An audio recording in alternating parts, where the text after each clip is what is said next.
Dead silence. So Don't we're have really anything. glad y'all could join us tonight. This is something that we've talked about for a little bit, just getting to know readers and talking to readers and having some chance to have some conversation. I know that Jayne Bamber's on here as well, and Jeff Bigler, who are also authors. So y'all are welcome to talk and answer questions as well.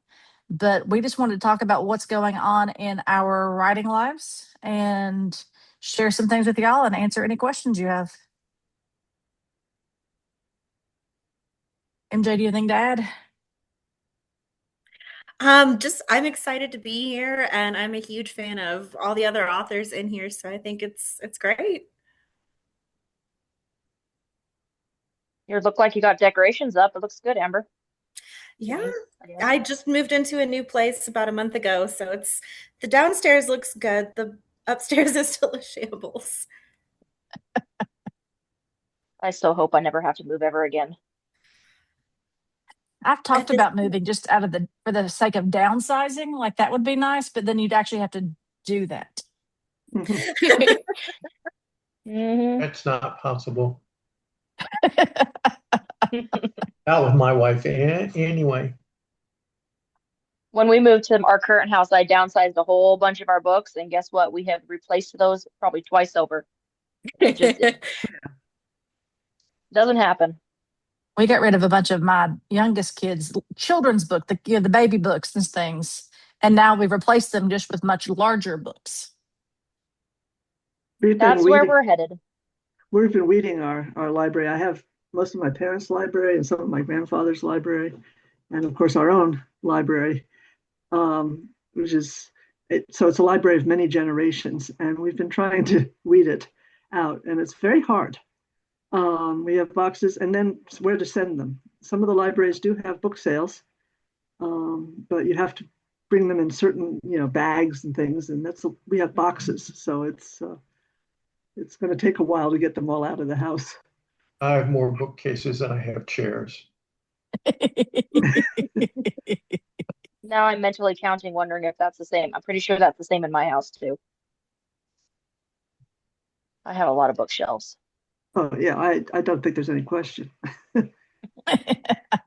I have a friend who knew a family who had so many books they bought a second house just to hold the books across the street. I think that makes sense. I can understand that. Wow. Now I have a new goal in life. Mhm.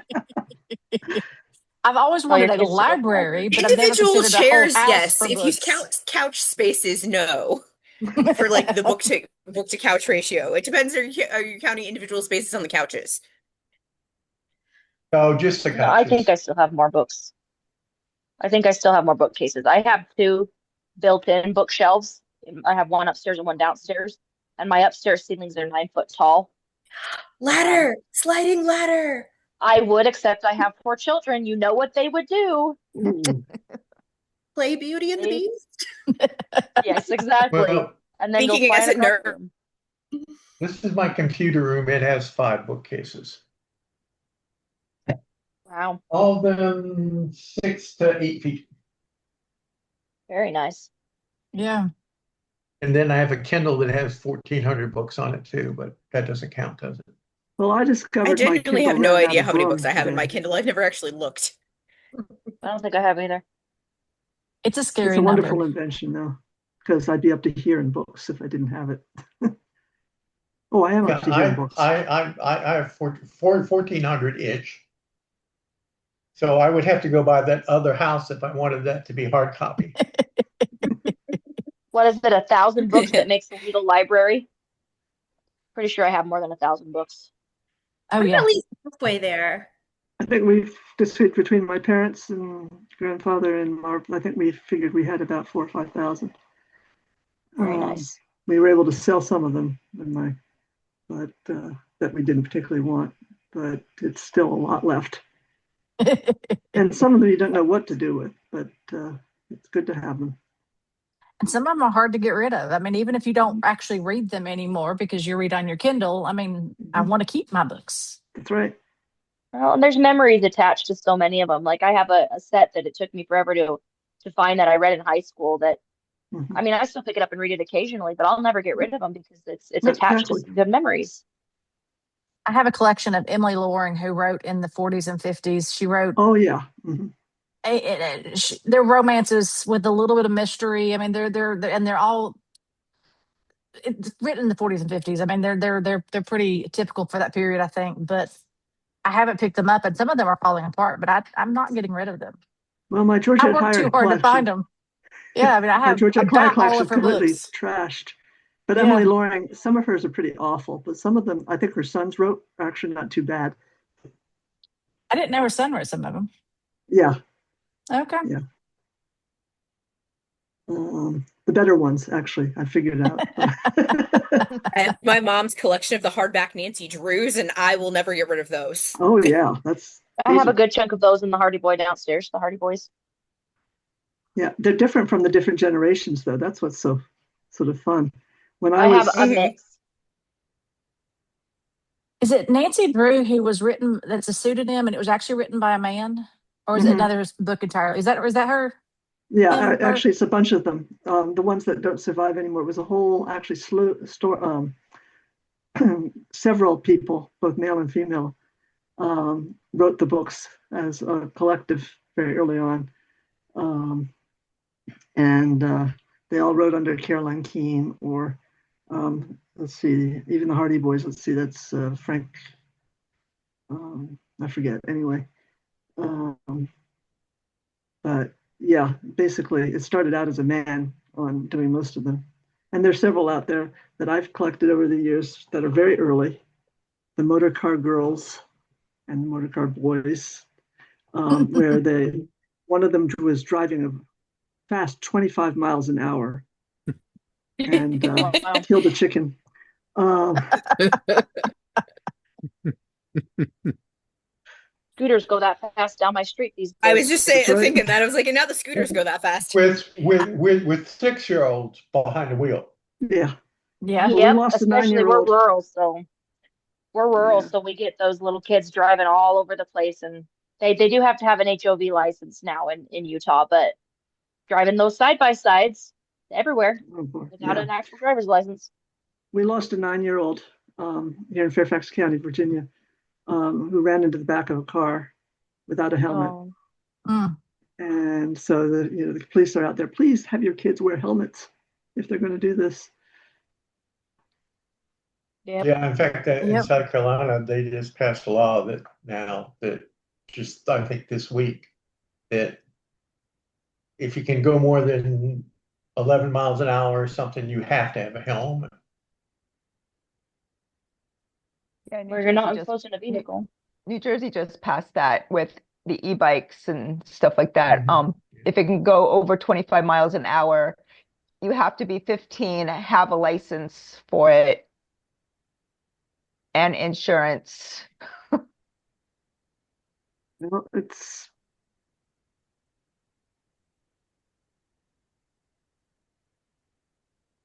So I think my wife has more Agatha Christie books than when we went to her house in Chosley or whatever it was than she had. oh good. You know, I struggle with Agatha Christie. I was a sixth grader, and our teacher assigned us to read, and then there were none. Oh boy. And it was a little much for me, and I've never been able to pick up another one of her books ever again. And I mean, I read really broadly in that age group when I was in sixth grade. I was reading high school level books easy, but Yeah. that the murder and the I don't know, is it classified as horror? It was enough for me in sixth grade that I was like, I don't think I can read any more of this woman's books. Mhm. My She was daughter in her brilliant, though. college lit class was assigned to read a Louis L'Amour book, and I don't think she was a fan. That's an interesting thing though, because it is American literature, so to Well, speak. it was a like contemporary lit class, and so they read a Louis L'Amour, some book from the 18th century or the 17th, 19th century I've never heard of before, and I forget what that was, and then like the Notebook and the Da Vinci Code. So it was like all kinds of random stuff. Yeah, that's all And over the that, place. yeah, yeah. So it was a book club format. So they read books and discussed them. That would be a fun class. I It, tell yeah, people that I was actually, kind of clueless and go ahead, sorry. as I said, it actually kind of sounded neat. And I keep encouraging high school teachers, lit teachers to do that, things like that. Like, let's let kids read what they want to read, not just stuff that we make them read. Yep. Yeah, actually, our daughter used to find out what the reading list was for the upcoming year, and she'd read all the books over the summer because she didn't want them to be spoiled by having to go one chapter at a time, take notes, and do the stupid quizzes. So she wanted to have already enjoyed the book before having it ruined by her classes. Well, I would I always understand that. Yeah, that's You a good know, idea. Melissa Ann sends chapters out, and I have stopped reading her chapters when she sends them to me because I want to wait for the whole book to be done before I. And I have trouble reading serialized writing like that too, because I get kind of either fed up waiting or like Shanna Granderson does the same thing. If you miss a chapter or two and you kind of get lost, and hers go away so that you can't get to them Yeah. anymore after a while. But I want to finish it, and if I have to wait, I kind of get frustrated with that. So I get it, and I know people don't like that, but some really do. So that's why I keep doing it. Well, as long as you send me the whole book, I'll read it the first day. But after I stopped doing chapter by chapter. It can be tough. So what I kind will of say questions did that- you get on the Facebook page?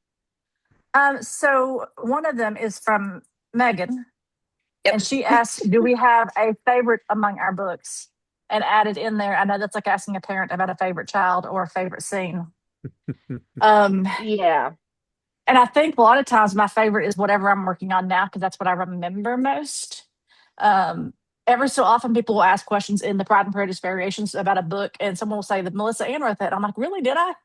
Because I've forgotten, because I've written a couple at this point, and I forgot that's what happened in that story. Yeah, you're up to about 2 a week, right? 2 books a week. Yeah, seems like it. That would be a tremendous achievement, and I would never eat, sleep, or anything else. Yeah. I this summer I didn't write for about a month. I mean, I don't think I wrote anything the entire month of June, or very little the entire month of June. But some days I can write 6,000-7,000 words, and some days I can write like 3. So it just depends. I've started going back and forth. I'll write 3 days a week and edit 2 days a week. Otherwise my time on my computer goes from 6 to 8 hours to 8 to 12 hours, and I started getting headaches. Yesterday I had a migraine. I didn't do anything at all on my computer. So I went from headache Tuesday after talking to Melissa to migraine Wednesday, and I was out the whole day. So I feel way far behind now. It's a good thing all I'm doing is editing on my one that's coming out in September, because otherwise I think I'd be panicking a little bit. Jayne, how about I you? think I'm panicking enough for both of us right now, Leah and Jay. You can call me Leah. It's fine. Everyone knows who I am. It's fine. Okay. Yeah, it's when I think about favorite books that I've written, I would have to say I have to go with Melissa on that one, Melissa Ann on that one. And I know Summer Hanford has the same opinion. My favorite one is the one I'm working on. And then I kind of forget the details of ones that are less, or that are more than 6 to 8 months old. Especially if it's like the one that's coming in November, that I wrote it last November and didn't even touch it until March of this year. So I've forgotten a lot of details in that one as I've gone through it, and oh, I wrote that. Oh, that's pretty good.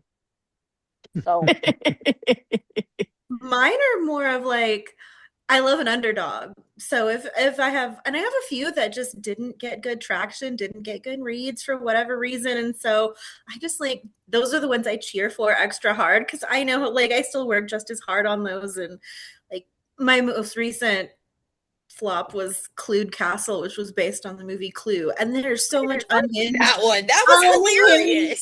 stuff happens in there, and it just, I thought this is going to be big, and I people had to keep an entire note to keep a track of the cast of characters in that, though.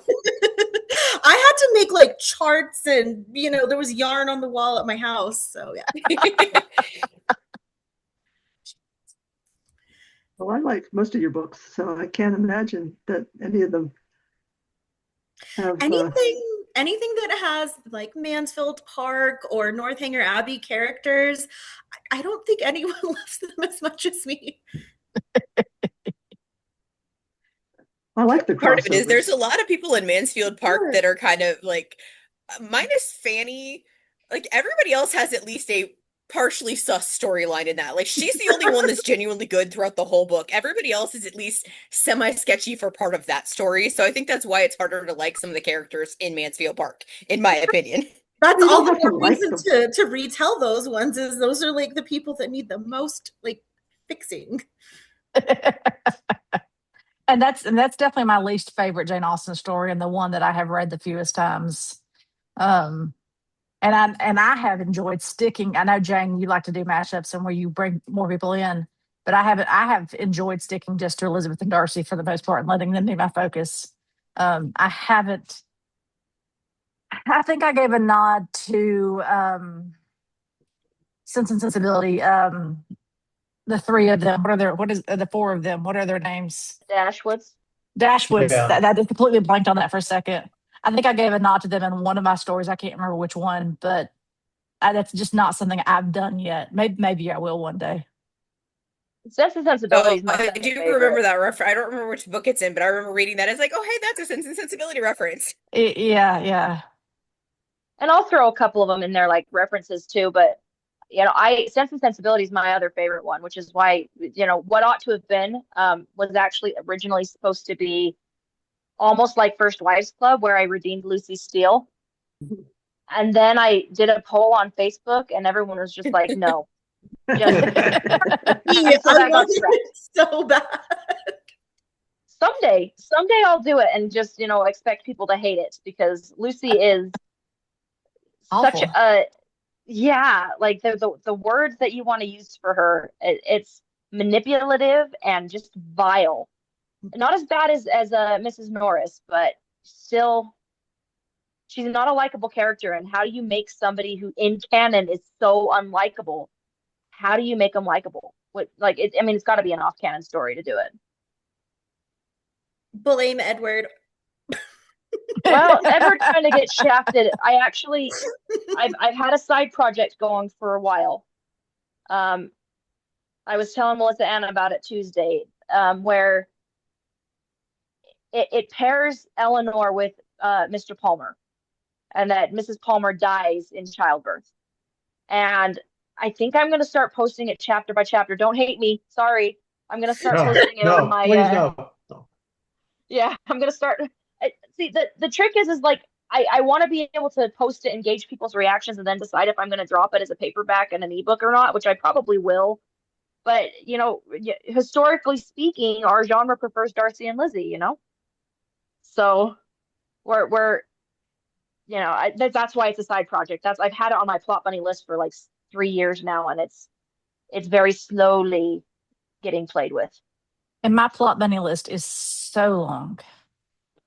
Mine too. And keeps growing. And that's the bad thing, is there is not nearly enough time to write all the things that I would like to write that seem like they would be fun to write. Do you ever have just like plot devices on your list? Like, because occasionally I'll have something like, oh, this could be a plot device that I throw in there, and then I'll pull it and put it in a book that it just fits. It's not really a whole plot. It's just, it's like I think in what book was it in that I used it, that Mr. Collins was related to Lady Catherine in some way. I think that might have been Character and Countenance. That was on my list. Yeah, my work in progress is kind of just 3 different plot bunnies, like Frankenstein together right now. I've had that happen where you write a scene and then it's like, figure out it works somewhere, and you figure out how to make it work within a story you're already kind of writing. I think the worst part for me is like, most people who know me really well know that I deal with insomnia really bad, and so I'll lay in bed and just have scenes running through my head, and I don't ever write them down, and they're great scenes, and so sometimes I'll wake up and remember them, and sometimes I'll just get fragments. A lot of the time they're just lost to the wind. What I used to do actually, this is for work. If I had an idea or something in the middle of the night or something I needed to deal with in the morning, I'd call my voicemail at work so I wouldn't forget. That's a really good idea. I had a pad. I had a pad by my bed and pencil, and if I had one of those work related things, I'd jot down one or two words that might trigger it in the morning. For Yeah. plot bunnies, I do have a note on my phone, a notepad on my phone that I write them in. But like whole scenes, no, there's no way I could record all those and have them be coherent or not wake my husband up. Because I do it in my camera on my phone. I'll just start a video recording and just kind of just let it get out, and then but then I have to go back later and listen to it and listen to my own voice, and that's the worst part. that's actually a good idea too. And I could probably pull off the camera in the dark and not wake anybody up. Yeah, I usually Voice text memos also works. Yeah, or sometimes I text myself and I can voice post it. And so that way I can skim the text faster than I could listen to the memo or watch the video. If I'm in the car or something, when an idea occurs to me, then I'll open up notes and dictate it. And let it, I mean, it's always stream of consciousness, so it's fun to clean up later. But dictating helps a little bit. And then I don't have to listen to myself. You know, I've had a lot of Cleanup people tell after me I that ought to is try fun though, dictation. because I talk too fast for mine. I have that problem, and the Southern accent. Sometimes it has fun with. Sometimes what I say and what it interprets it as is not the same. I am losing my twang, but when I lived in Texas, I had the same problem. I couldn't do dictation. I try, and I mean, and usually I know what I meant well enough that it works. I can figure it out with the gist of where I'm at. But sometimes it's funny what it translates what I say as, especially some of the words we use when we're writing Regency, because those just it doesn't get those words. Mm-hmm. Yeah, or even non-Regency words. If you have a big vocabulary, it's amazing some of the things that text thinks I'm saying, or voice to text rather. How do you see the chat on this thing? Oh, there we go. There's a I just chat keep on seeing here? things. Yeah, I There- keep there seeing stuff is. pop up. There's three or four. There's a three or four chats going on right now. Oh,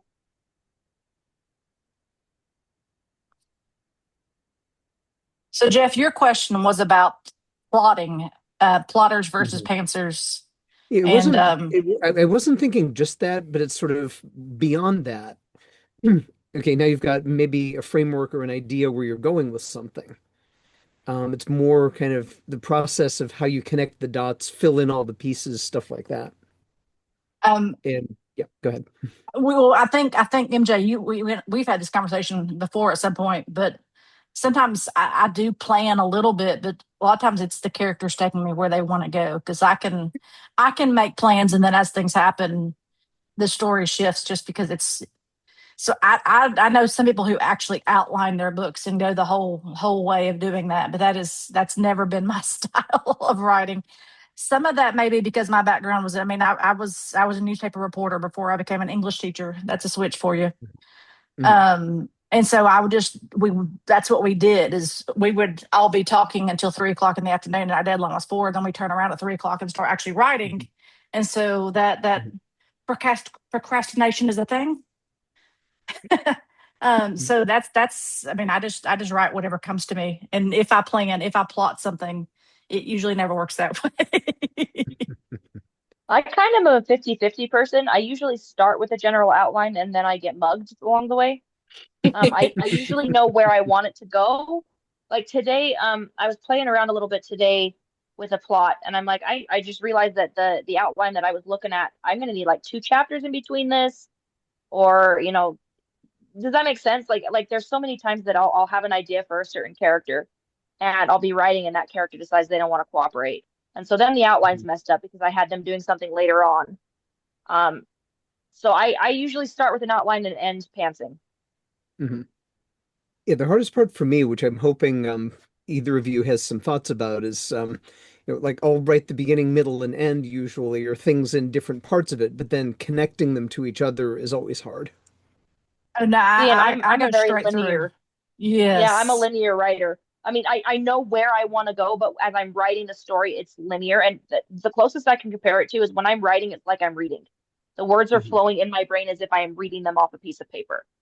And if I were to write out of order, I would probably mess up my timeline. I was just looking over one of my beta's notes today in my work in progress, and yep, sure enough, I messed up the timeline every single time, even if I write linear. And Okay, that's so you so have hard to keep up with yeah, anyway. yeah. So It's- MJ, you have the basically the story in your head more or less start to finish, and then as you write it, it changes, but that's kind of your process. Yeah. Okay. And Jane, what about usually you? by the time I get to actually writing it down, I conceptualized enough that I know where I want to go. But like Mhm. I said, the second my fingers go on the paper, a lot of the time that intuition takes over and the story takes over. Mhm. That being said, I can usually unbox myself. Um, Occasionally I won't, and I'll have to scrap a character. The best example I can give is with A Far Better Prospect. That story was supposed to be about Jayne. It was not Mhm. supposed to be a Louisa story, but I got 2 chapters in, and I was like, okay, I guess it's about Louisa now, and had to completely Mhm. rewrite the whole thing. Mhm. I happen to know that Jayne is a huge plotter. I don't know if anyone's seen her charts that she does, but that'd be you, Amber. I'm gonna do something different on my next one. Like I have kind of a concept. I am gonna try to pants it a little bit more than I've Nice. done before. Last time I pantsed it was when I wrote my Emma crossover, Handsome, Clever, and Rich, and Darcy and Elizabeth were compromised early on, and I had no plans for that. They just happened, and you advised me, MJ, to delete it and stick to my plan, and I was like, no, and it took me a while to course correct though. So, Jeff, when you write these scenes, you said you know roughly where they want to go in the book, you just don't know how to link them up?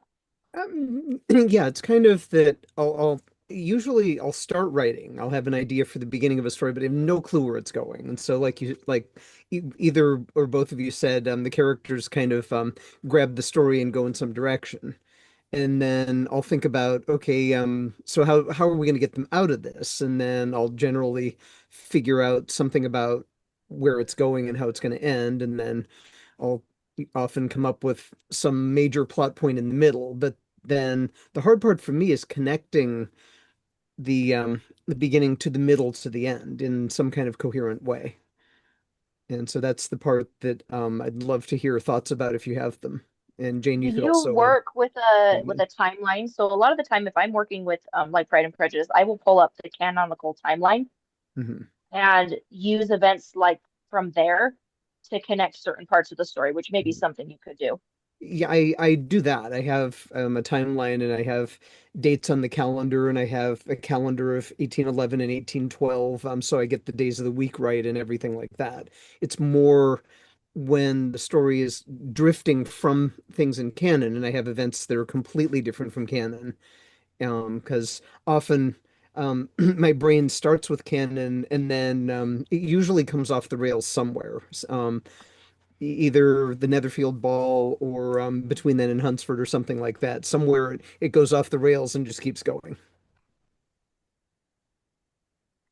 Yeah, I can see what you mean. So, I mean, I tell Amber this all the time that a lot of the time I'm better off if I can see the text in front of me. Um, mhm. because I'll call and Jayne and I call and we plot together all the time. Um, I don't know. You'll have to send me some specifics and I'll have to see if I can help you figure it out. But I get it. It's how many times do we box ourselves in a corner and go, well, how am I supposed to get them where they need to go now? That's and as authors, like I mean, you see the plot convenience stuff in movies and stuff, plot armor, my husband called it. And sometimes I feel like we have to use that just to, get them back where they need to be. Sometimes you kind of have to go backwards to go forwards because you have to go back to see where we went off the rails Mhm. and then figure out how to either fix it or go in the opposite direction or where we need to go from there. Because there are times I write a scene and then I'm like, okay, where do I go from here? And then you have to kind of figure out like what's next, what makes sense logically to happen, and where do I need to go or do I need to go back and revise this or change this because I put myself in a corner and I have no way to get out. Mhm.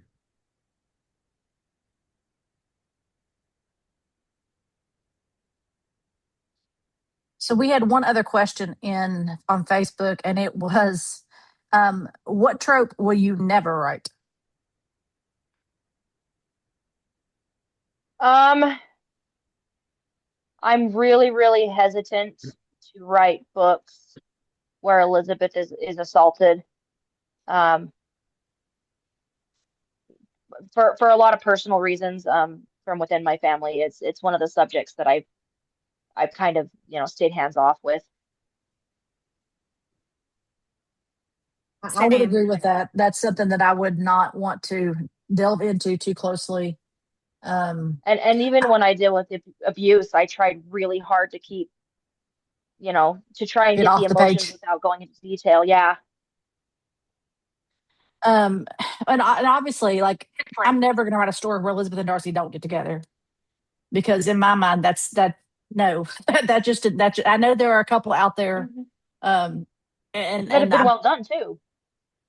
I'm not even going to say that because I've not read. Sydney Saylor has done it twice, and one of them was No Mr. Darcy, and she had an Which I alternate have ending. read. Yes, yes, yes. I have read that And one. Checkmate Mr. Darcy also, like, there's a couple of them that you read and you can tell that Darcy just does not deserve Elizabeth. And for me, I'm okay reading it once in a while. Writing it, don't know if I could ever write it. Yeah, that would be, because it just, to me, that defeats the purpose. That's the romance I want to see on the page. The secondary characters, not so much. That's the one that I want to deal with. Um, you go back? Is it Rochelle or Rachel, or how do you say that? Oh, it's Rachel. It's a pen name. My real name's Okay. Claire. Yeah, I'm a reader before I started writing, so yeah. She wrote cheating. I mean, I'm assuming Darcy and or Elizabeth cheating on each other or something like that, and that's a no. Yeah. Yeah, haven't done that one either. Yeah. What about you, Jeff? Um, One that I don't like and will probably never write is Darcy being jealous. For me, like jealousy, just leads to a lot of things that kind of bug me. Are we talking irrational jealousy? Because I can see him being jealous, like, ooh, I want to talk to her, but he's over there talking to her, but not like a willful misunderstanding level jealousy. Which, by the way, I love that book. Those are kind of right on the edge for me. In terms of things I would not write, because just that headspace doesn't work for me, and so I don't think I could write it convincingly. Um, and so yeah, so nothing I write is likely to go very far down that path. You're a really chill sort of guy. We've met a couple times. I can see that Yeah. being the case. I think I write narcissistic characters so well because I deal with them with the family members.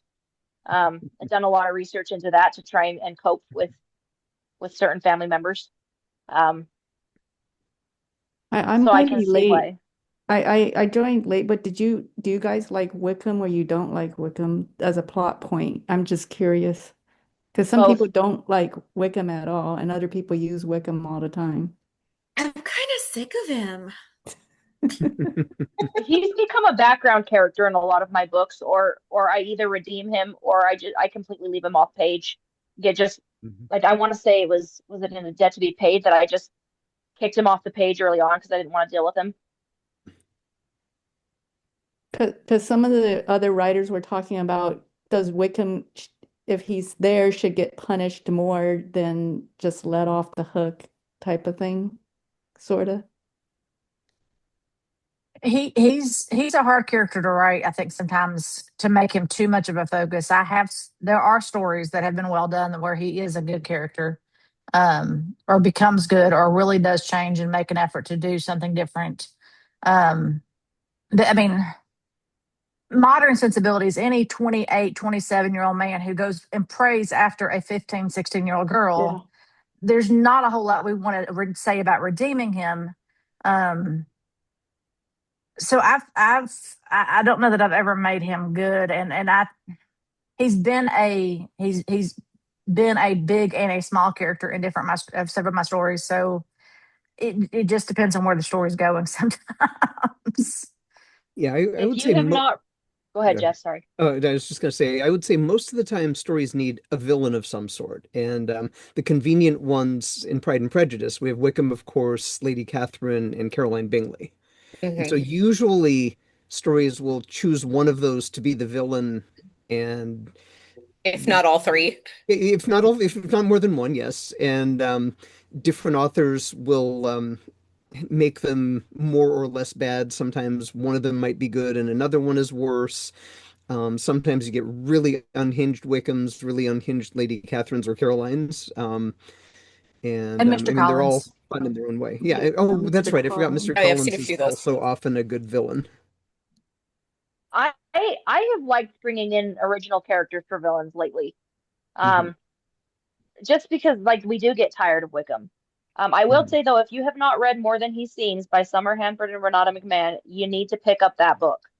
mhm. It is the best Wickham redemption story I have ever read, and I've written a couple of them. But yeah. And it's still, I'm looking at it on my shelf behind my phone right now, and I have a hard copy, a hardback copy of it, and it is, I reread it at least once a year because she just, I mean, she gave Wickham such a plausible redemption story that, I mean, it's just amazing.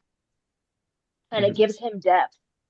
I might be a little biased. She had me beta read this. This was back before I published my first book. I beta read for that book, and I was completely enthralled from the first page.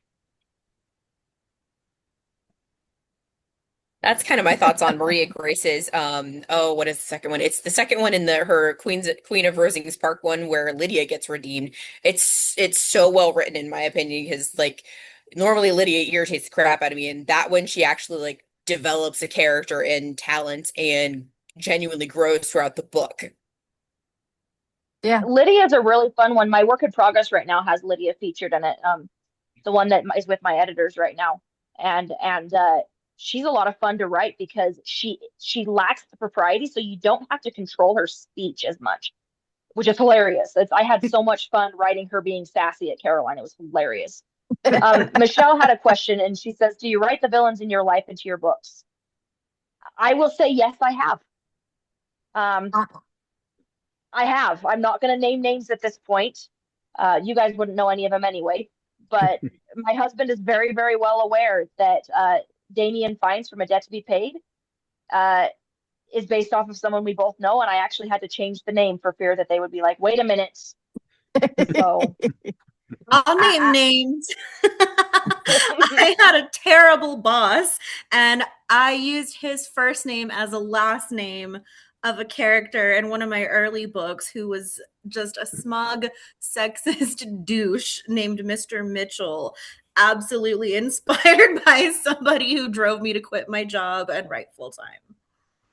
I think it was When Love Is True, or you had a highly narcissistic Mrs. Bennett.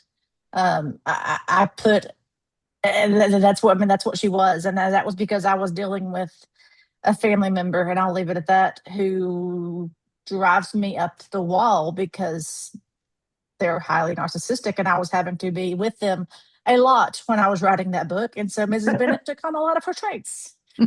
most of mine are family members, that's for sure. Family members or friends that I've known for, well, acquaintances. We can't use the word And friends, sometimes probably. highlighting the worst parts of them because it's a way to express the frustration that you can't to their face. Yep. I I think wonder we need a if me it's related to the parents dying in mine a lot. Yeah, I think maybe we need Possible. a meme that says something like "Do not meddle in the affairs of authors, or you will end up in their books." I've Carolyn Oh, seen yes. Cartier I've seen posted one similar things to that. recently. Carolyn Cartier posted something along those lines really recently. I was gonna say I That feel like I saw that like not that long ago on somebody's page. Mhm. Yeah. yeah. Because you do, even though it's Regency, there are things that happen in real life that you kind of pull in and you take and adapt Well, to. and we write what we know, right? Like Absolutely. almost every single one of my books is there's an impetus from my life I mean, I had the plot funny from somewhere else, but I could connect it to things that I knew and had experienced. And I like the redemption of Lydia Wickham. That was my coming of age story. I tell people I had a rough time emotionally as a teenager. There was some undiagnosed neurodivergence going on there. And so, as most, autistic ADHD people will tell you, if they get diagnosed late in life, they felt broken. And I always looked at, like, moving back to my hometown, my big worry was everyone's going to see 16-year-old Leah. And so I wrote that book as a way for me to process that no 16-year-old deserves to have their 16-year-old selves held against them. If they can't grow, great, whatever. But I fervently believe that Lydia would have had a wake-up call at some point. One would hope. I'm a sucker for redemption stories, though, guys. Like, some of you guys missed it earlier, but I talked about wanting to redeem Lucy Steele, and everyone was like, "Not gonna happen. She would be a hard one to redeem." I believe in you. I'm very hungry for this. It would be, she would have to go on like an avenging angel rampage almost, I think. Like, she would have to find out about Eleanor and then be mad about it and be like, I'm going after Edward because he's hurting me, he's hurting Eleanor, and he's letting his mom rule his life. But I also get really mad at Edward, like, that he got Eleanor. Like, I get mad that Lucy got everything in Sense and Sensibility too. It's like, how dare you get the girl you want, and then Lucy gets all of the money she wants because she's a manipulative piece of work. Edward is very weak. But, well, He Edward and is. Edmund both. Yeah. Mm-hmm. Yeah, I don't think he deserves a happy ending personally. Well, and John He's not Dashwood gonna too. get- Like, Oh yes. John and Fanny can just peace out. Like, the two of them, no. Mm-hmm. Mhm.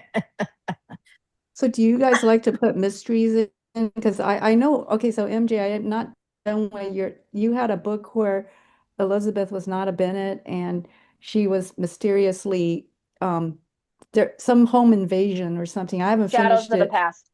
Yeah, and then you have another one where somebody's messing with Darcy's courtship, and so and I haven't finished one's that important. either. That's a great book. Yeah, but I'd see that you would like to put mystery in there, right? Sort of. Occasionally. So I like the idea of hiding the bad guy for a little bit. My Count of Monte Cristo variation, I mean, it's not quite as hidden as some of them, but there's a little bit of a mystery there about who's really causing the problems. Oh, okay. I find that if the story is not overly focused on the mystery, that you're more focused on the romance, I can write them better. My Strange Happenings at Longbourn, that most people know that I had to push the book out for financial reasons. We had some chaos going on at the time, and so it's not as well edited as basically most of my books. But it was very heavily focused on the mystery part of it, and I don't feel like I did as well with that. I mean, I'm a romantic at heart. I don't feel like I did as well with the mystery side of it, and that I felt like I probably, if I were to go back and rewrite that one, I would lean more into the romance rather than the mystery. Does that make sense? I Yeah. thought that one was a good balance, personal opinion, but I liked both because I felt like you got the romance and Darcy supporting Lizzie through all the craziness that was going on. Well, thank you. I appreciate that.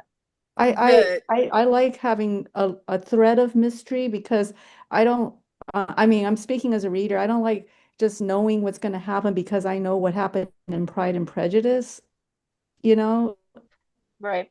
You know what I mean? Like, oh, well, I know Lizzie's going to go visit Pemberley and she'll see Mrs. Reynolds and so if someone puts mystery in there and there's some other plot, then I don't know. For me, it just makes it more One of the yeah. things I noticed, at least with me, when I first started writing, I leaned really heavily on canon, and on things that happened in the book because I was scared.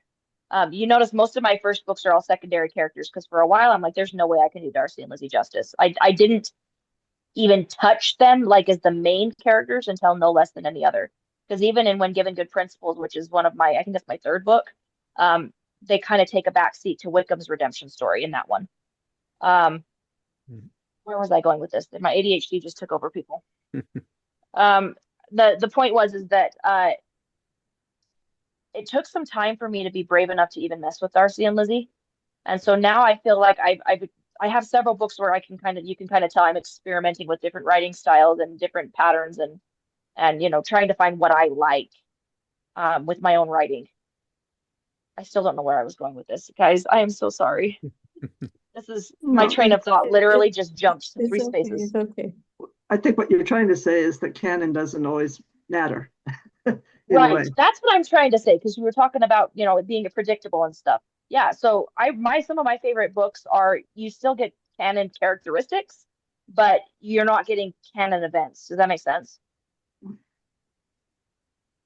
I'm glad you could follow that, Neville, because I lost myself. I get what you're saying, and some of the things that I've written, it's a matter of, at a certain point, if you change canon enough as far as events, then canon personalities naturally shift too. So if you put Elizabeth and Darcy in different enough situations, do they have different traits and how do they get together then?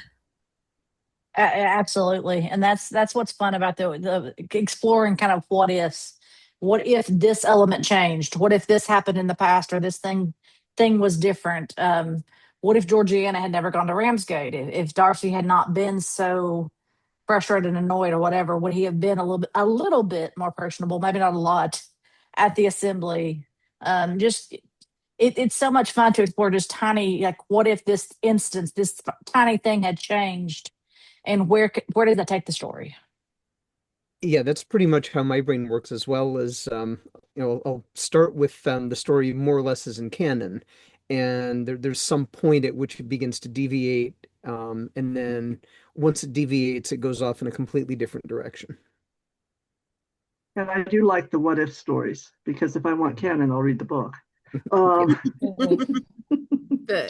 Yeah, I must admit one of my pet peeves, which I say sometimes happens, is where somebody changes something early on in the book, like that what if, like the assembly goes well or this, that, and the other thing, and then you get to the climax of the story and they start quoting canon. And it just doesn't fit anymore because it's like, oh, you're not writing canon. Why are you putting like not just a sentence or two, but like they'll quote a page or two of canon, and it's just like, I no, will say if the quote makes sense in the context or it's spun in a way that makes sense with what you're writing, I love it. But like that, the 2 pages of canon that feel out of place because what happened in canon didn't happen. I completely understand that. yeah, I And used to be guilty of that. I try not to put too much of Pride and Prejudice of direct quotes, certainly not pages, into my stories. Maybe as an epilogue or as a But nope, prologue, something to kind of set up the story, but not like 3 pages of text somewhere in there. Like, that's just not something I ever necessarily want to do. Well, Melissa, I want to say I like what you did in this one story where I thought everything was going good, and all of a sudden Caroline, Elizabeth gets put in a carriage and she's sent off to Scotland. And so you're thinking, okay, everything's good because Darcy's, good with her and everything, and she's gonna go visit her aunt and uncle, and then all of a sudden, whoop, she's And I forget which It's story that moments is. I frozen you in think forget time. I'm which that literally is. one. re-listening to the audiobook right now. That's right. That's right. That's right. That's the first person one. That's the only one I've written in first person, and that was a whole interesting thing to do. And it took so much. I had to think about that one, and I had to rewrite a couple of times to start over because I had started it in not first person, and then had to go back and fix all of that. I have not attempted the first person one yet. I don't know if I'm going to be able to. It's my brain does not work that way. I did it with that one, and I've not done it again. I like it to a point, but I think it's easier for the most part. I started off writing in omniscient, and just head hopping all around, and that's something I'm trying to fix with this rewrite of a different impression. And I'm finding lots of things to fix in a different impression as I'm going through.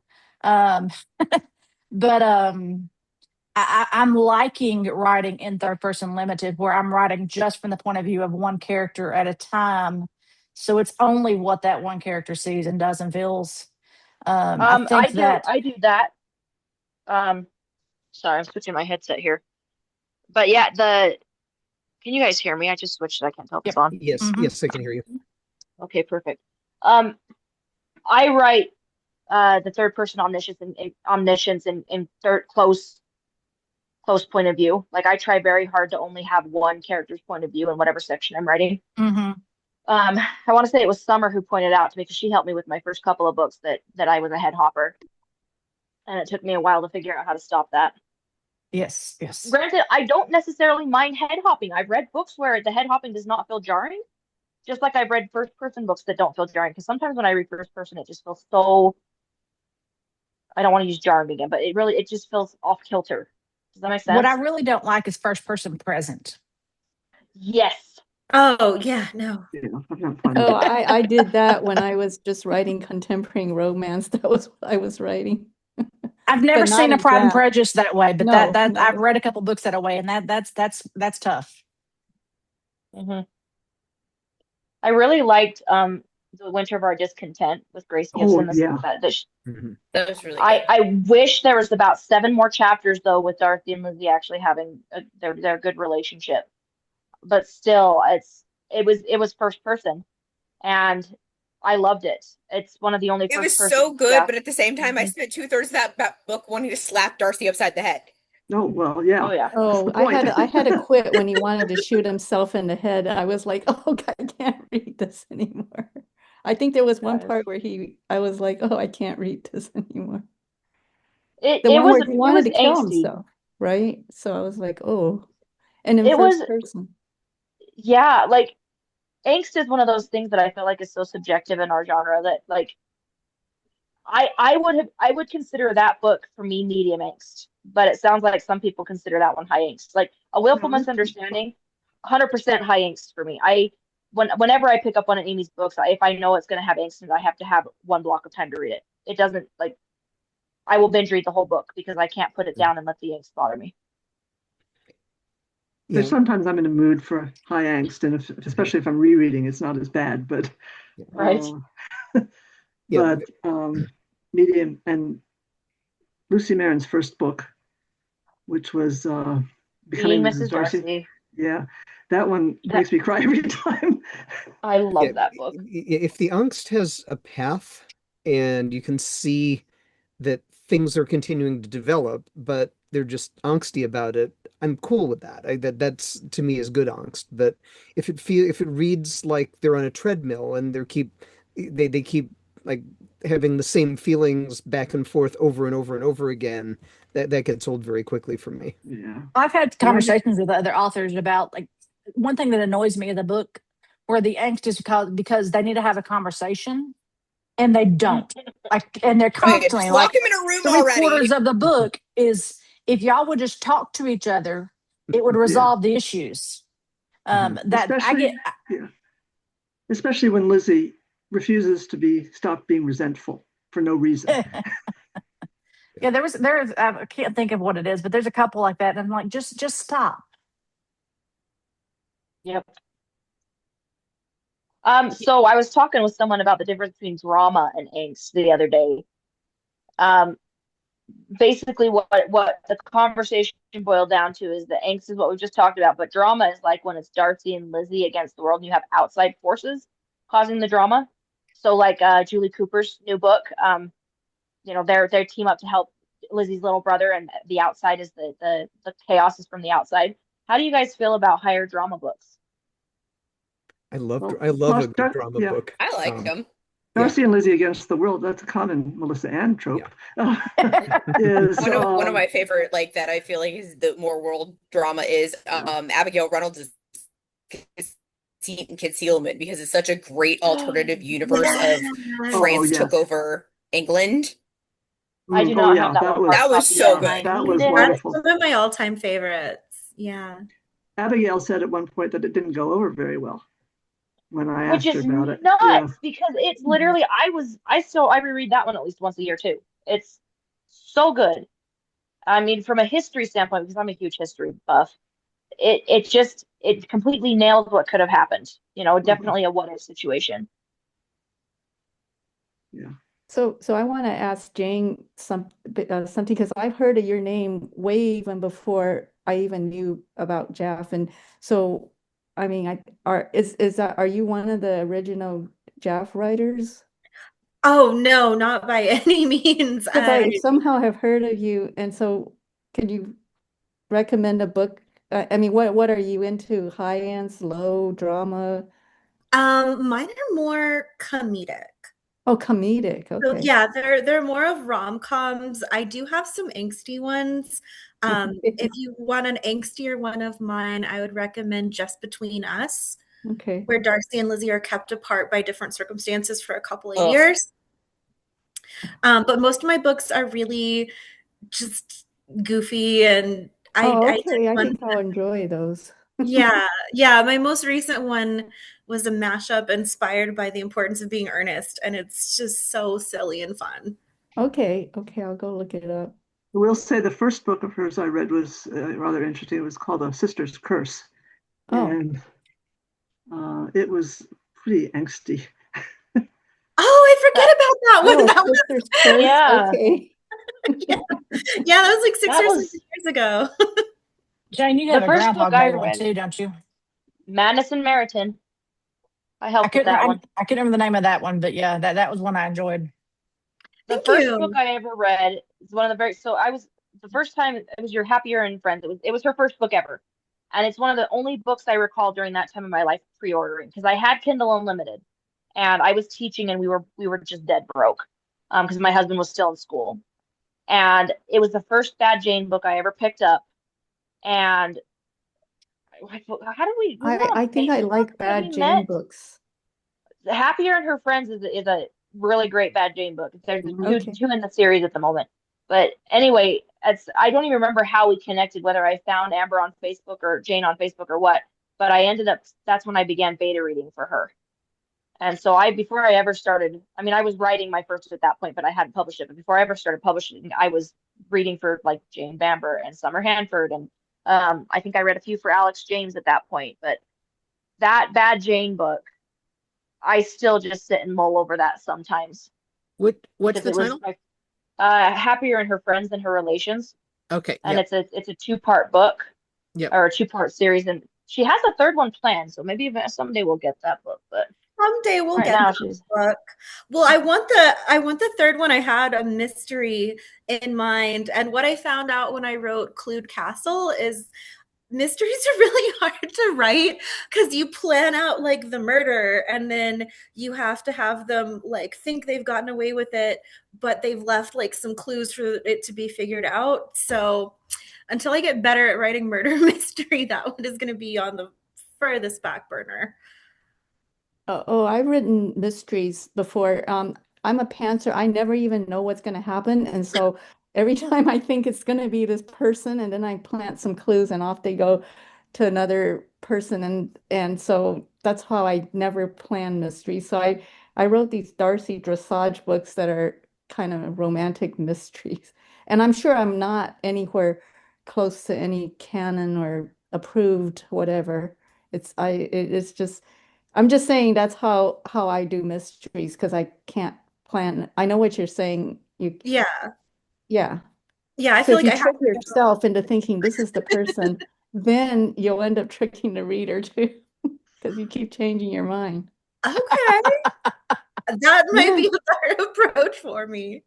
And you can't always make them Wickham, Collins, or Charlotte. That's what I was saying. So I ran out of thinking about mysteries because I was like, well, if you bring in an original character like some dressage judge or some horse queen or whatever, then people say, ah, that has to be the person.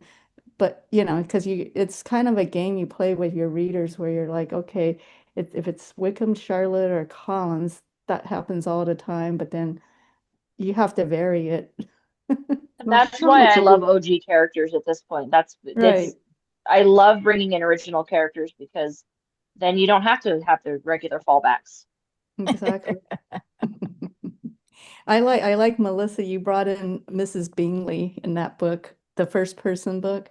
Remember their mother was one of the Uh-huh. bad guys.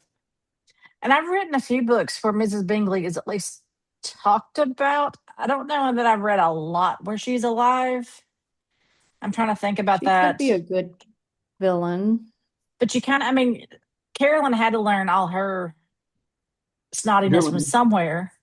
Mhm. So her mother seems like a Because good. usually they have Jane and Bingley is kind of too easy, and if you bring in Mrs. Bingley, you can mess that up too.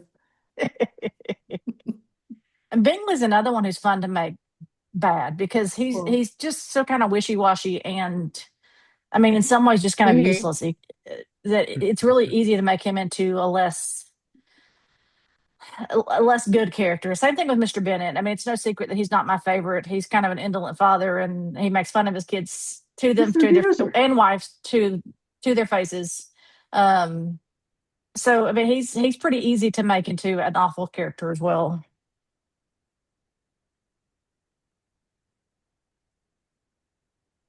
Yeah, I'm not a huge fan of either Jane or Bingley. I think they're both kind of milquetoast and they deserve each other. Yes. And this is where my desire to redeem everybody comes in, and I'm just like, how can I make these people better? Except that I made Bingley bad and more precious than gold, because Yeah. you know, It's hard to write a book that doesn't have a villain at all. Well, yeah, you've got to have yeah, somebody. You've got to have Yeah. some point of Somebody's got to be conflict. the Right, you can't- antagonist. Yeah, You can't have just Elizabeth and Darcy fighting each other. They have to at least at some point join together, or there's some other person that's messing things up for them, right? Otherwise, it's just too much navel gazing that gets people upset. Like, why don't you guys just talk? It's the proverbial romance trope of just kiss already. mhm. How about Anne de Bourgh? What do you guys like to do about her? I've gone a couple of different routes with her. Um, I've kept her sickly before. I've made it so she's pretended. Um, she's such a blank slate character that you can do basically anything with her. You can go in a lot of directions with her. Yeah. Or you could kill her off. Kill her off. Or she I've can be got a- completely insane. Like thwarted. Yeah, I have she a was enough plot in that one. bunny that someday I need to figure out where Darcy and Elizabeth would factor into it, but the only thing I have for this is that Anne de Bourgh is hot for Collins, and she follows him to Meryton when he gets sent there to court one of his cousins. She goes after him, and that's someday I'll play with that a little bit more. I can't There are a wait to couple. read. I cannot wait to read what you Recommend do with that that, had something particularly when where- Lady Catherine finds out. There are a Oh, couple She where will have Anne an and Collins apoplectic. marry. Yes. Yes. Yeah. One of Martin Honeycutt, is it Saving Jane? Where Anne elopes with Collins? And Sydney Sailor also with Don't Flatter Yourself, I think. I feel like I've read that in somebody else's They too, end up- and I don't remember which one. There's one where where Lady Catherine and Anne are both into Collins because he's attractive. It's Yeah, there's That's the hot beautiful Collins one. Mr. Yeah. The hot Collins trope. Well, everybody was after him, and he ends up running off with Lady Catherine, I think. In that one. Summer and Renata wrote one where Mr. Collins pretends to be stupid and fat Oh yeah. and realizes like deliberately drives Lizzie away, and then they find out near the very end like he the whole goal was he was in provisionary status with the Hunsford living, and the whole goal was to fool Lady Catherine long enough to have the living for permanently, and he gets it. That one's funny. It's well done. Like the Wickham book, it's well done. It's a little shorter, but it's well done. Yep. Then there's I guess it's Robert Henry where Collins has a fall and becomes a brilliant man. Yep. That one was a good one. And there's a whole series of them where and of course he's fascinated with making sugar cubes, but he's also doing train engines and steam engines and all sorts of other things too. Blowing up Collins people. was doing steam Yes. engine. Yeah. Yeah. Yeah. Yeah. A fortuitous fall. Oh, yes. And then he's the enigmatic another Mr. one. Collins. Mm-hmm. He's another one that you can make him a villain, you can make him good, you can, I mean, you can take him so many different ways. He in the canon, he's kind of a fool, but You know, go whether or ahead, not he can be finish. taught Sorry. is a whole other thing. You know, it's not. I've been reading a lot, like just about their straight canon, what canon says about the character sometimes, and Mr. Collins gives me the impression of somebody who, the sycophancy comes from watching other people and trying to mimic it, but also the subservience comes from whatever he dealt with as a kid, or amongst his peers, trying to try and fit in. Mm-hmm. And like I've been thinking about that, about how to play with that, like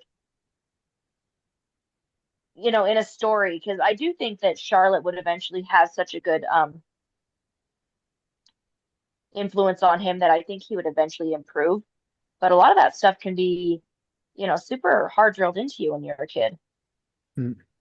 Well, and then there's a lot of characterizations as of his dad being illiterate, abusive,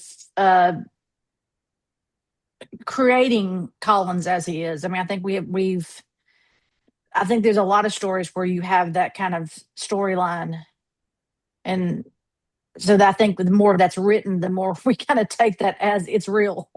Yeah. Mhm. Well, yeah, I was thinking one time that I really ought to sit down and figure out what has become canon, basically.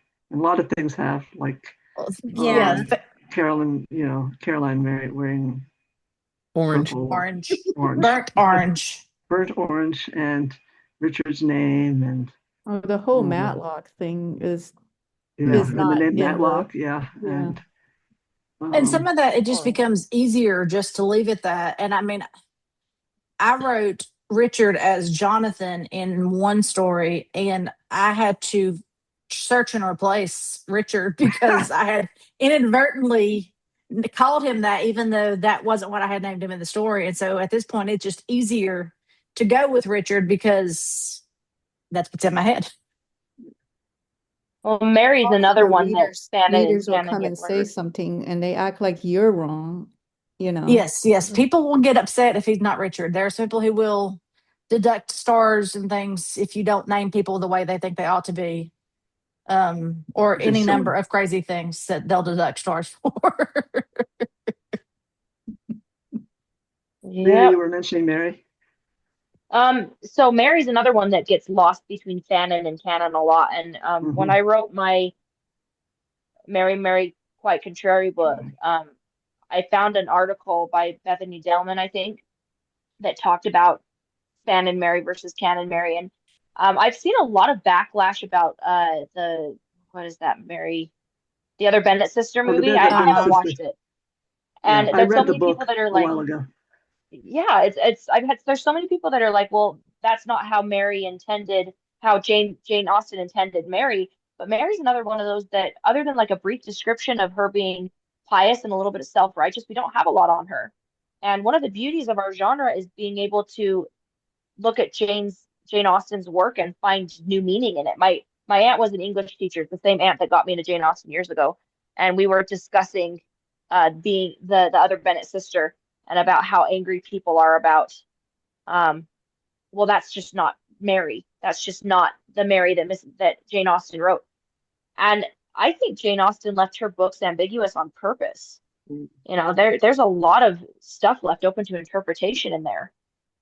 She was there just to be who she was, essentially, somebody who was not ignored, to be part of the dynamic of the Bennets, where Jane and Lydia were beloved, and Lizzie was beloved by her father, and Kitty and Mary were essentially ignored, and they couldn't all be like Lydia. So, and I also felt, when somebody once asked what was the point of Lydia, I think having 5 daughters versus 4 daughters was probably a significant change, just in terms of the sheer volume. So there was a question in the chat here, um, asking if we ever as authors get scared that we'll come up with a great plot bunny and then read a book and be like, oh, it came from a book that we read and forgot about. I think we all have that fear, but at the same time, also, I have noticed where, sorry, I changed the subject really abruptly. So for example, Tiffany Thomas just released a book, or she's writing a book, one of the two, where Elizabeth Released it. finds a Roman, Yeah, she she finds a Roman released it. hoard in the gardener's basement.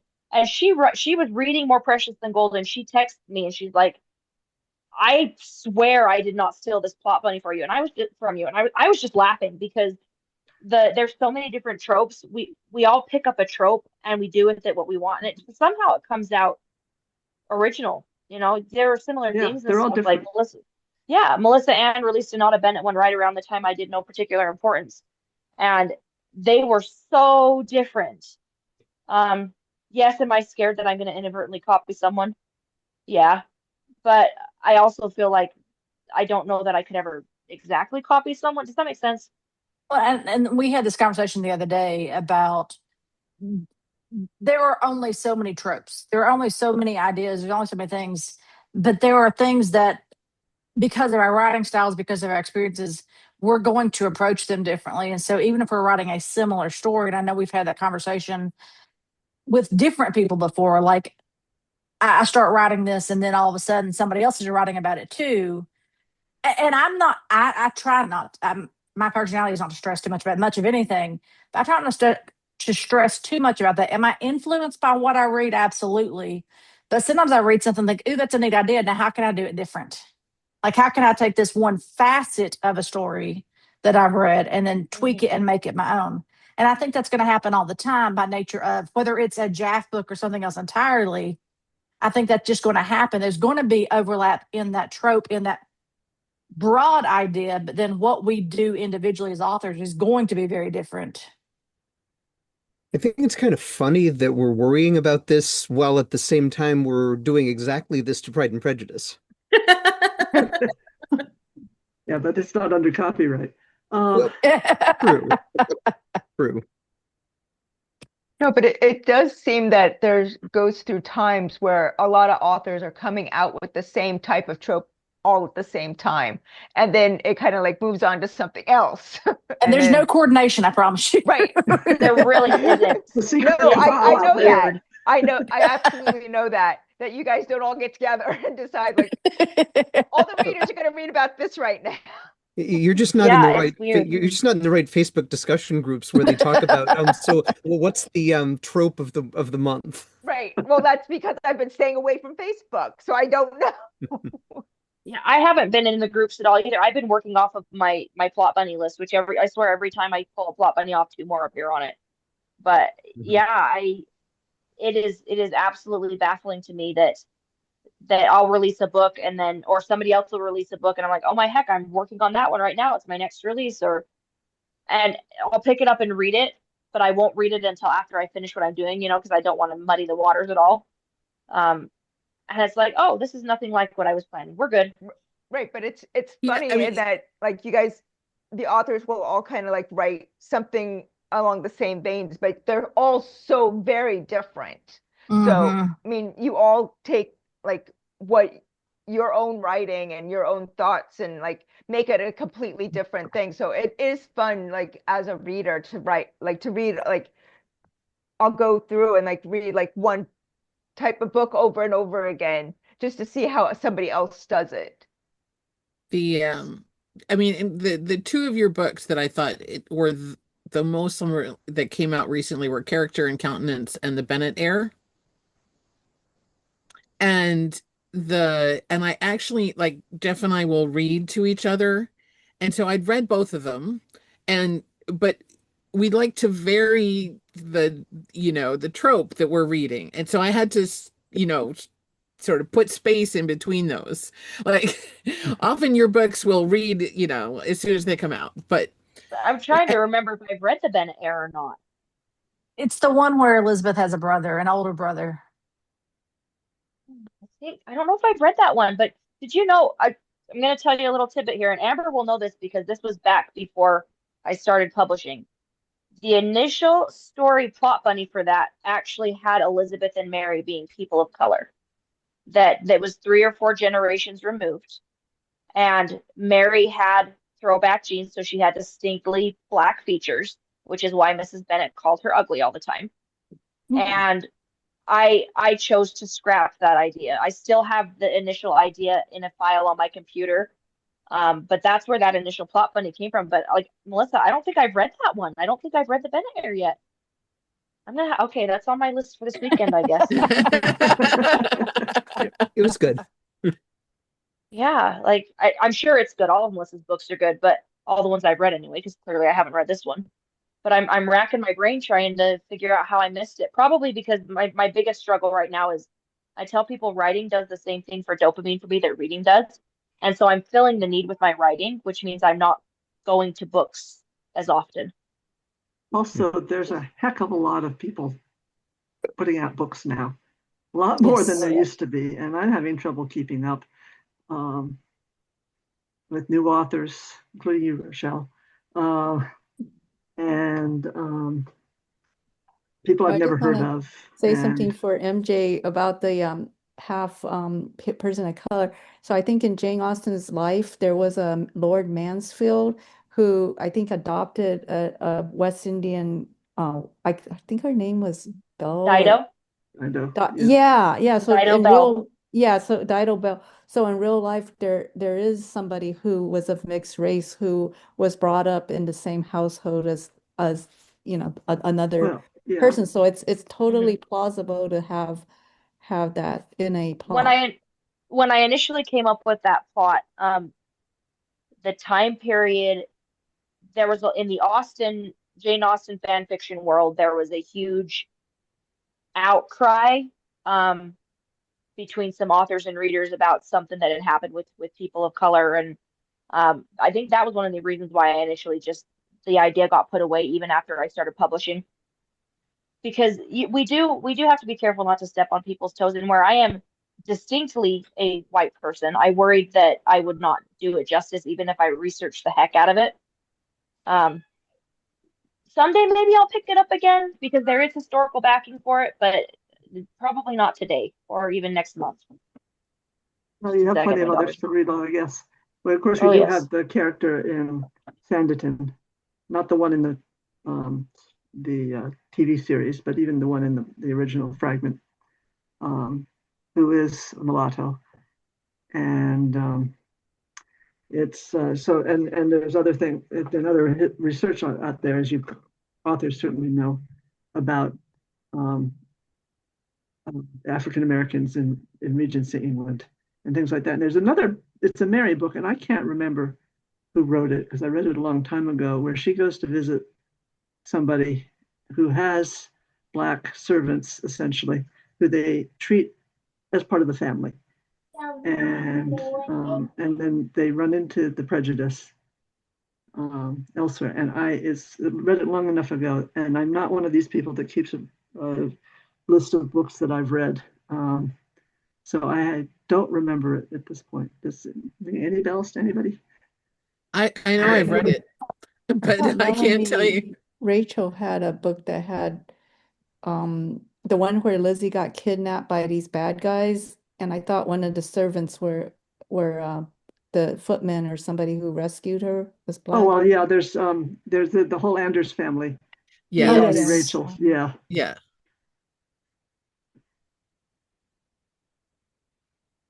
Mm-mm.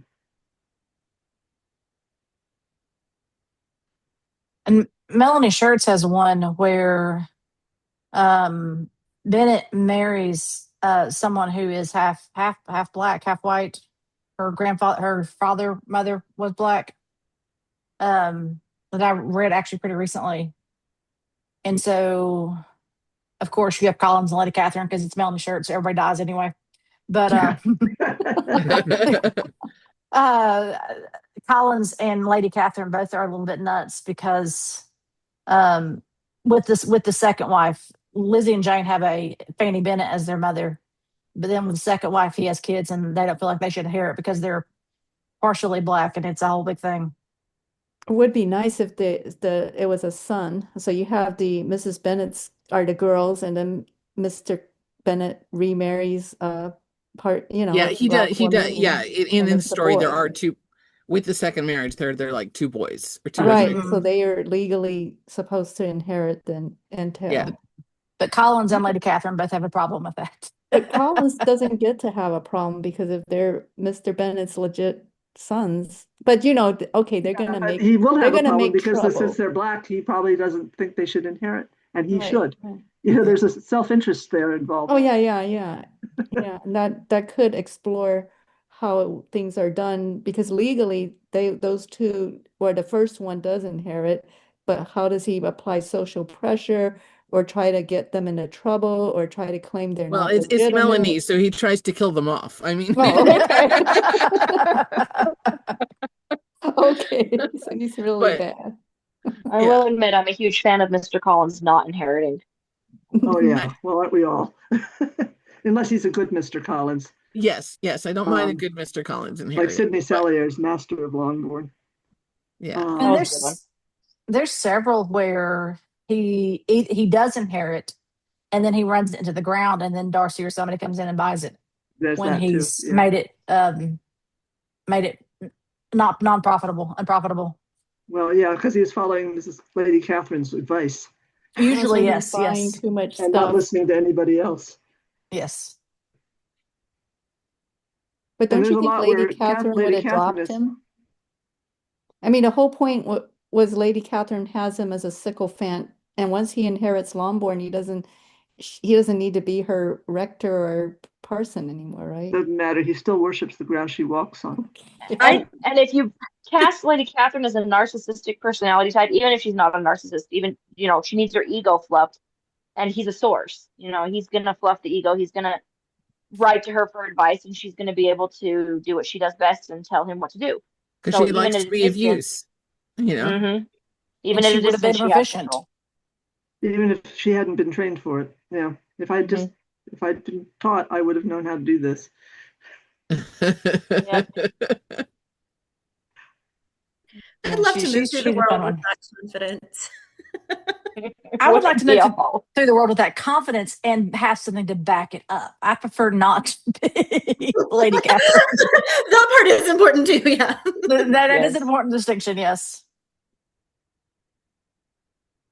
You'd actually prefer to be the true proficient. I would prefer to be a true proficient, yes.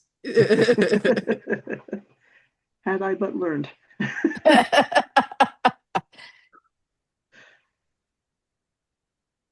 Another All right, thing that, go on. no, go ahead. I was just thinking of people of color and regions of England. The India, of course, the East India Company was starting to get going, and then too, and there were a lot of intermixing of, especially soldiers and entrepreneurs going to India and coming back with either mixed race or Indian servants or family. And so we don't see that in Jane Austen. It may be a little early, but it's certainly starting to happen. Yeah, and I think it is true that a lot of the folks would bring their Indian servants with them on the voyage, and then abandon them in London, Them, yeah. you know. That's And we sad. and we honestly don't see a whole lot of the servants in Pride and Prejudice. And I don't think in any of Jane Austen's writings, they're No. not super visible characters other than Hill a little bit, Hill. Mrs. Reynolds. And So they may have had more, and I mean, you just don't really know. And like Millie and Rachel with the Anders and some of those, I mean, they do people. Some of the authors do work them in various aspects, but yeah. that's not something the servants part is not something I've delved into a great deal. There was a discussion recently about like Darcy's valet aiding him in some different books and some of those things where you do have those secondary characters who are in those kind of positions aiding and assisting. Right, because I mean, I can understand that where because the servants are kind of like ignored by the other people. So they do a lot of times they forget and they do talk in front of them and stuff like that. So then when there's like the whispers downstairs or whatever, then yes, then the valet can like say something that, oh, well, Carolyn's going to try to compromise you because I heard her maid say something or so yeah, a lot of times the servants weren't as notable and stuff in the novel and stuff, other than that, because they were invisible to the other people. So I mean, I can see where like people use that as like plot devices and stuff to get things going, because the servants speaking like to each other. I've certainly done that. I mean, you use the servants and use gossip and things like that to kind of influence things or to affect stories. There have been some where you've read where they've done either where it's protect Darcy from Carolyn's attempts at things, or A.L. Ward in the One Last Chance to Begin Again. I think I forgot what I was going with that. Something about one of the servants finding out the stuff that's being said and reporting it as things, as far as things happening. I think it was when no, it's I think it's still A.R. Ward. It's one where Jayne gets sick and dies. Well, But through the what is it? It's actually I just started rereading it. It's the nobody dies of it. The Not So Trifling Cold. Trifling Cold. Yeah. Not So Trifling Cold. Yeah. It's through the servants that Darcy learns what actually happened. And so you have that where they do pick up on things that nobody else realizes. And I think it's easy to make the servants to take the idea that Caroline especially would treat them as invisible beings who just are meant there to do her work, whatever she wants them to do, and to use that to forward the plot somehow.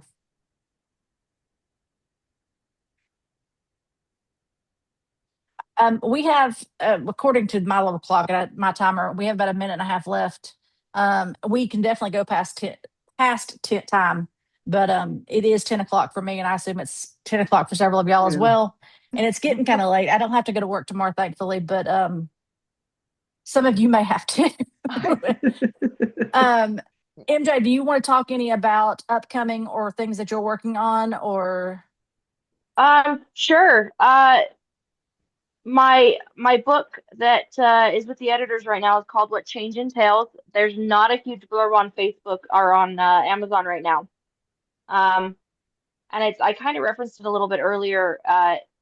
It takes it, and Mr. Bennett tells Elizabeth that he'll keep Lydia home from Brighton, and only if Lydia goes with them to the Lake District, or in this case, Derbyshire. And so this puts Lydia at Pemberley when Darcy and Elizabeth meet. Again, in that events of the book, and so it kind of affects it that way. And I had a lot of fun writing sassy Lydia, because she's just so much fun, because you don't have to necessarily keep her strictly with propriety, which means she's speaking her mind, she's clapping back at Caroline, and she's making friends with Georgiana, which is hilarious. I put a dog in it because I had to have a dog causing problems. I didn't name him Bruno this time. This time his name is Horace.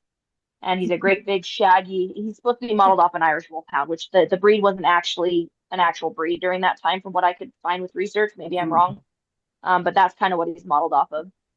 And then I was telling Melissa Ann the other day, I've been trying to write a reader magnet for ages, and I just keep pushing the reminder in my phone, because it only needs to be about 12,000 words. That's a couple of days worth of work right there, plus the editing.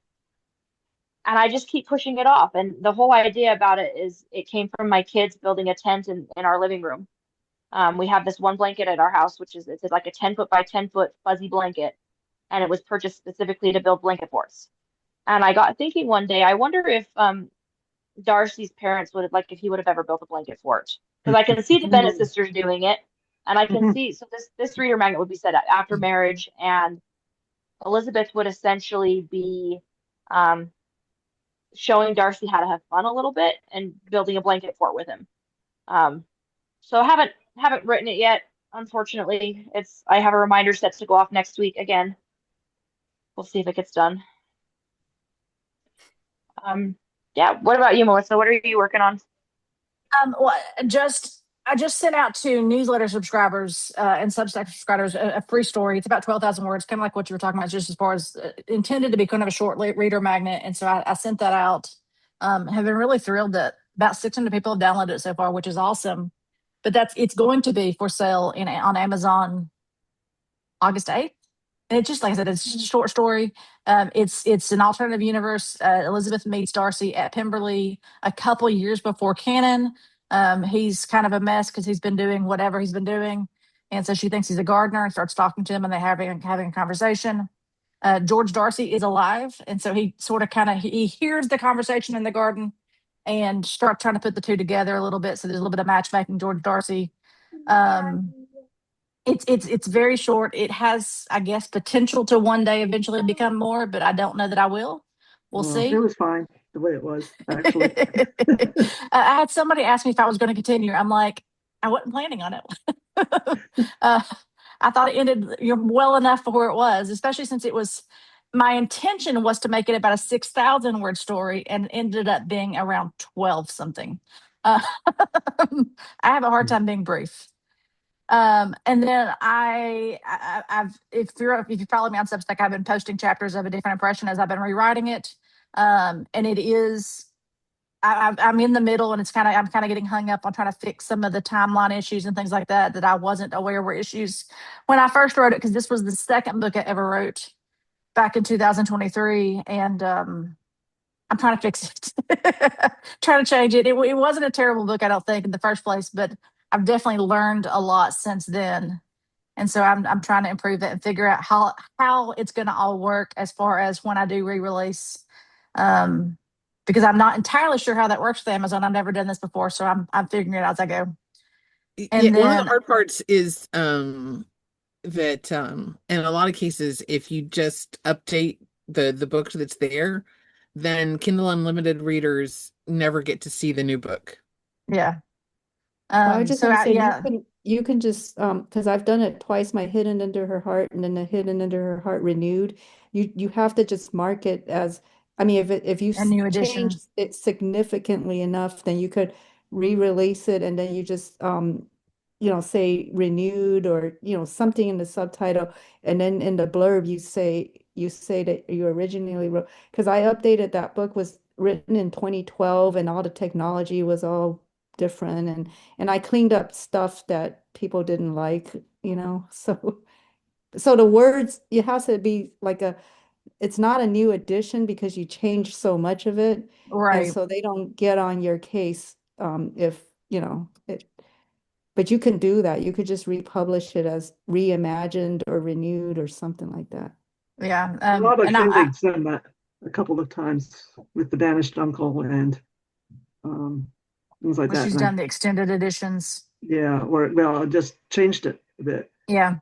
And I still have both copies. So at this point, I've not worried too much about the actual logistics of that, because I figure I'll figure that out as it gets closer to actually releasing it. And then I have teased this a little bit on Facebook and some other places. I'm working on one called The Woman in His Dreams. And I have finally got to where Darcy met Elizabeth at around chapter 17. So it's heavily written from Darcy's point of view for the first third-ish. We'll see how far it goes of the book. You've got another one you were teasing too. Yes, Lessons in Duty, and I'm going to get back to that one, but for right now, I've been really clicking along with The Woman in His Dreams, and I'm almost at 40,000 words. Good job. And then school starts back on Monday, so we'll see how quickly that goes from there. Jayne, what are you up to these days? I'm in the early stages of my new one, which actually later let's talk. But so mine it's another kind of inspired by pop culture. It's kind of like Golden Girls meets Love Island. A sentence I never thought I'd say in my life. But the idea came from a family that are like some side characters that are in Meriton that just get a few mentions of, like some women that Mrs. Bennet gossips with. It's Mrs. Long and Mrs. Golding. And so I thought, what if Mrs. Golding has some cousins that are wealthier than her, and she writes to them, like an outside looking in on Darcy and Elizabeth and their journey when they first meet, and they obviously hate each other, and she's telling everyone in town how much she hates them. So there's these 4 widows, the Golding widows, who like to have elaborate parties and invite people that they've heard gossip about for their own entertainment. And they know they've heard all the lore that Darcy and Elizabeth can't stand each other. So they obviously invite them to the same party just to see what happens. And then that idea kind of expanded into like what other Austen characters could they have heard gossip about? So Anne Elliot and Wentworth are going to be there. Colonel Brandon is going to be there, and later Willoughby is going to show up because they want to see those two fight. So Lucy Steele. Lucy Steele is not there, but Harriet Smith might be Lady Blanche's illegitimate daughter. Jeff, are you working on anything? Because you're headed back to school here too. Actually in Massachusetts, we have another month before we're back. We start on September 1st. But they also Oh, didn't aren't get you out until spoiled? June. Yeah, my last day was June 29th. So we almost made it into July this year. So yeah, my summer is only half over. Um so I'm actually dusting off a whip that I set aside about 2 years ago. And finally had an idea that got me past writer's block that caused me to shelve it. It's called Guardian Angels. It's basically Darcy and Elizabeth have guardian angels whose job is to try to get them together, except that the guardian angels are completely inept and end up like causing more problems than they solve. And so Darcy and Elizabeth end up together more in spite of them than because of them. But I'm having a lot of fun writing the interactions. It's harder to write a book that's intended to be funny like throughout than to write a serious book with funny moments because I feel like every interaction with them has to be ridiculous and funny in some way, or at least most of them. And so it's almost like having to do a stand-up comedy routine. And so I'm finding it very hard to write, but if it comes out the way I want it to, I think it'll be a lot of fun. That does And sound fun. Jeff just published a collaboration that I was a part of called Courting by the Mhm. Book, which there were 11 Loved of it. us who wrote 20 something chapters Mhm. that are all self-contained little bitty stories. And Mhm. it's fun. If you've not looked at it, it is a fun story. Yeah, the basic And premise is that I mean it's Pride and Prejudice, but basically the when they read certain books, they are suddenly dropped into the book as the main characters. And so each chapter is one of these books. And so that means each chapter is kind of its own self-contained universe. And each of the chapters was written by a different one of the 11 authors. And so yeah, it's a collection of connected short stories that actually has a plot. And it was a lot of fun to put together. It was a lot of fun to write. And most I of my think we all had chapters are fun. most of my chapters are pretty straight, whereas some of the other ones get a little bit out there. Hmm. Oh yeah.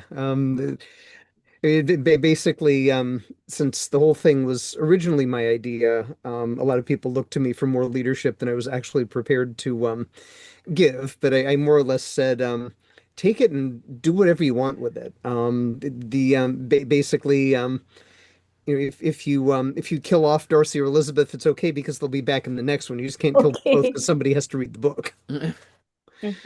Um, and yeah, so some of them are quite far afield, some of them are pretty straight, and I think it's a nice mix of all of those. And actually, my wife, who writes under Louise, wrote two of the chapters, so we actually have three of the authors here. Yep. That's awesome. Um, Rochelle is another author, and is there any other authors here besides Rochelle? We Kimberly. can cover everybody. Oh yeah, Kimberly, do you want to chime in, or you just listening in today? I can't say I'm much further along than I was a month ago. I should poke you more often. All right, Rochelle, what are you working on these days? Well, I just published this Hunsford Hedgehog book and this Wickham book, but I think I'll probably do a Christmas. I'm in an anthology it's not a Pride and Prejudice one, so I'll probably do a Christmas story. It's due in September.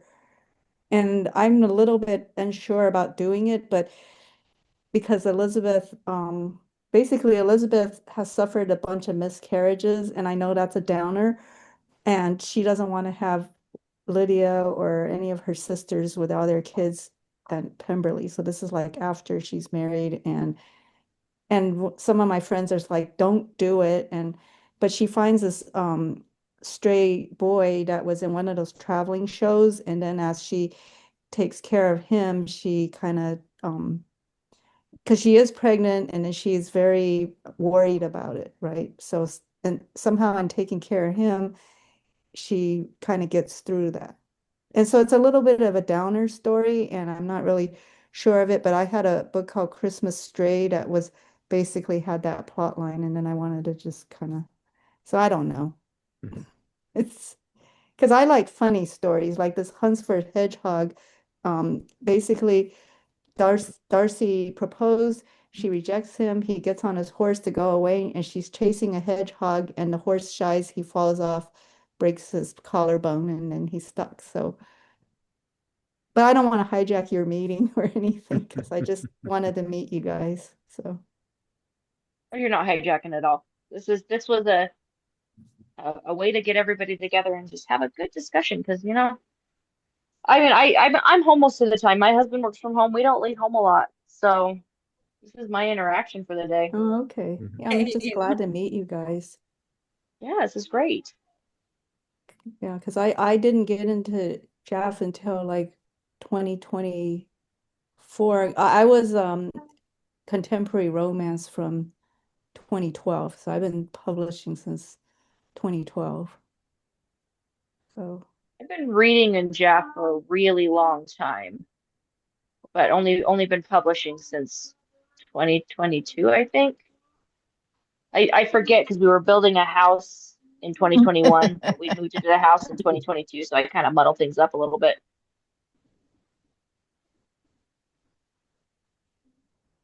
yeah, well, thank you guys for putting this on because Yeah, this I is don't great know fun. very many Jeff authors because I came from contemporary romance basically. Well, Well, I we're will hoping I to do will it again. push. Yes, absolutely. And then every other month or so, we do those the different people do those JAF work in progress readings. There's a group for that.